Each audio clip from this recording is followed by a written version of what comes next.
এবার ভোট গণনায় সময় বেশি লাগবে ইসি সচিব আক্তার।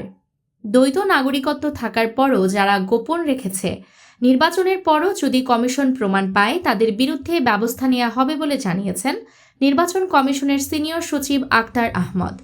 তিনি জানান, আসন্ন সংসদ নির্বাচন ও গণভোটের ফলাফল একই সময়ে দেয়া হবে, তবে সময় বেশি লাগবে ভোট গণনায়।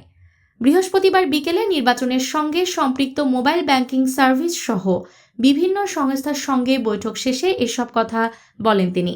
বৈঠক শেষে ইসি সচিব জানান, ভোটের সময় মোবাইল ও ইন্টারনেট ভিত্তিক ব্যাংকিং কার্যক্রম বন্ধ নয়, সীমিত করা হবে। আগামী নির্বাচন পর্যবেক্ষণে অন্তত 500 জন বিদেশি পর্যবেক্ষক আসার সম্ভাবনা রয়েছে বলে জানান তিনি বলেন, ভোট গণনার ক্ষেত্রে এবার সময় বেশি লাগবে। আরপিও অনুসারে নির্বাচনের পরও যদি কমিশন আরও ব্যাপারে দ্বৈত নাগরিকত্বের প্রমাণ পায় তাহলে ব্যবস্থা নেবে কমিশন। যারা নির্বাচনের আচরণবিধি লঙ্ঘন করছে তাদের বিরুদ্ধে ব্যবস্থা নিচ্ছে কমিশন বলেও জানান ইসি সচিব। নিউজ ডেস্ক, আলোকিত প্রতিদিন, দৈনিক অন্যধারা।